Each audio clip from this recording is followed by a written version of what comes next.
Bonjour à toutes et à tous. Vagues de chaleur, inondations, incendies, l'actualité nous rappelle chaque jour l'urgence du changement climatique. C'est bien sûr un défi majeur pour notre planète, mais c'est aussi un thème central de votre programme de spécialité SVT. Alors aujourd'hui, on va décortiquer tout ça ensemble.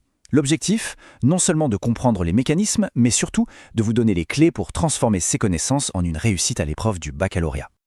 Voici notre plan de vol. On va suivre un cheminement très logique. D'abord, on va poser le diagnostic scientifique, pour être sûr de bien comprendre de quoi on parle. Ensuite, on regardera les impacts très concrets sur notre monde, avant d'explorer les pistes de solutions. Et bien sûr, on terminera avec ce qui vous intéresse le plus, la méthode pour cartonner sur ce sujet le jour J. Allez, on y va. Bon, on entre dans le vif du sujet. Comme vous le savez, ce thème il s'inscrit parfaitement dans la partie du programme Enjeux planétaires contemporains. La problématique, elle est claire, et il est fondamental de bien l'intégrer. Le changement climatique, ce n'est plus une simple théorie ou une lointaine prédiction. C'est une réalité, un fait, qui est scientifiquement prouvé. Ok, maintenant, place à l'enquête. Pour poser un diagnostic solide, un scientifique s'appuie sur des faits, sur des preuves. On va donc remonter un peu le temps pour voir comment la science a construit cette certitude. Vous voyez, l'idée que l'humain peut changer le climat, ce n'est pas du tout une idée neuve. Cette frise montre bien que la science du climat s'est bâtie sur presque 2 siècles de découvertes. Ça part de Joseph Fourier, qui dès 1824 comprend le principe de l'effet de serre, jusqu'aux analyses des glaces de Vostok, qui nous donnent une archive du climat passé, et qui aboutissent en 1988 à la création du GIEC, qui va devenir le grand synthétiseur de toute cette connaissance mondiale. Alors voilà le genre de remarques qu'on entend parfois, surtout quand il fait un froid de canard en plein hiver. On ironise en demandant où est passé le fameux réchauffement climatique. C'est une confusion hyper classique, et pour vous, en tant que futur scientifique, c'est le piège à éviter. Pour y répondre, il faut maîtriser une distinction fondamentale. Et cette distinction, la voilà. Il ne faut jamais confondre la météo et le climat. La météo, c'est le temps qu'il fait à un endroit donné à court terme. Une vague de froid, une tempête, c'est de la météo. Le climat, lui, c'est la tendance de fond. C'est l'étude des moyennes sur des longues périodes, des décennies. Un coup de froid ponctuel n'invalide donc absolument pas la tendance de fond au réchauffement global. C'est crucial. Et cette tendance de fond, ce graphique la montre de manière éclatante. C'est le cœur du diagnostic. Regardez bien, on voit une augmentation spectaculaire du CO2 dans l'atmosphère, et en parallèle, la température moyenne mondiale grimpe elle aussi. La corrélation entre les deux est tellement nette qu'elle saute aux yeux. Et qui nous fournit cette synthèse de données ?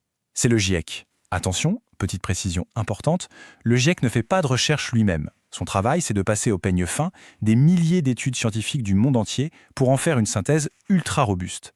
En gros, ils nous disent « voilà ce que la science sait aujourd'hui » avec un très haut niveau de certitude. C'est cette base factuelle qui est indispensable pour éclairer les décisions politiques. Bon, le diagnostic est posé, maintenant passons aux conséquences. Concrètement, qu'est-ce que ce réchauffement change pour les écosystèmes et pour nous ? On va prendre l'exemple d'une des régions les plus fragiles de la planète pour bien comprendre. Entre plus 5 et plus 9 degrés Celsius. Laissez ce chiffre résonner. C'est le réchauffement projeté pour l'Arctique d'ici 2080. C'est tout simplement colossal. Ça montre que cette région subit une amplification dramatique du changement climatique, bien plus forte que la moyenne mondiale.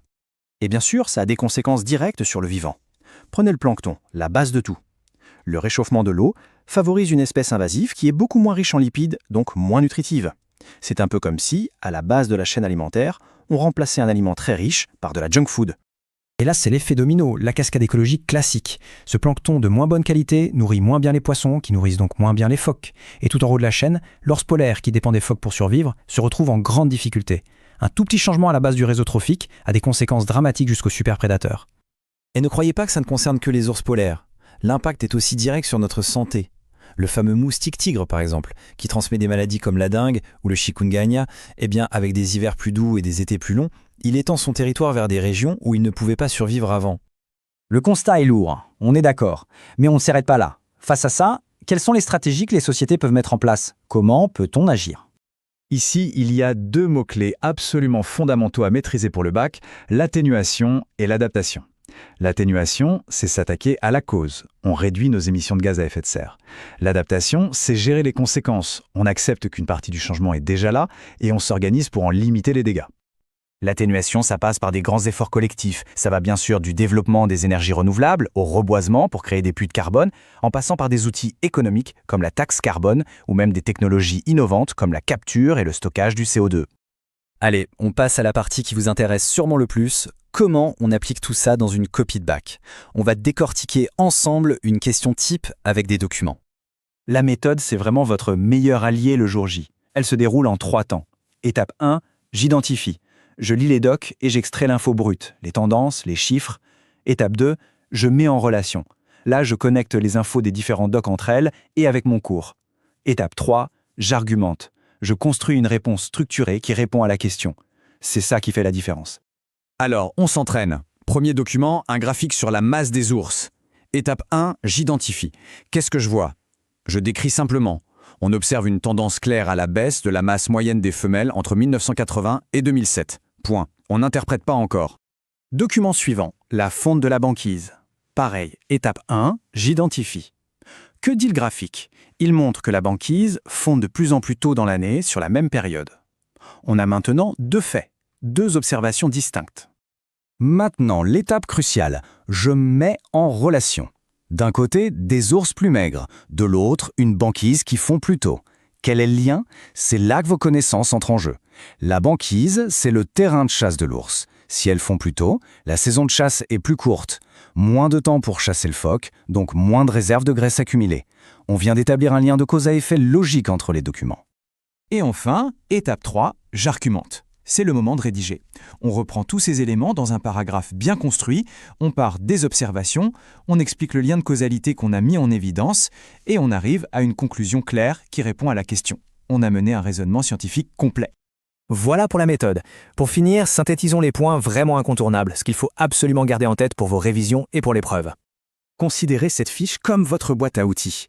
À gauche, les notions clés à maîtriser. JSC, forçage radiatif, atténuation. Au milieu, les compétences qu'on attend de vous. Et à droite, très important, les erreurs classiques à ne surtout pas commettre. C'est un guide précieux pour bien cibler vos efforts. Et je vous laisse avec une question pour ouvrir la réflexion. On sait que le système climatique a une énorme inertie. Même si on arrêtait toutes nos émissions aujourd'hui, le réchauffement continuerait pendant un certain temps. Alors la question se pose, est-ce que la priorité aujourd'hui doit se déplacer de l'atténuation vers l'adaptation? C'est une question complexe qui anime de nombreux débats et qui est parfaite pour exercer votre pensée critique. Bonne révision à toutes et à tous.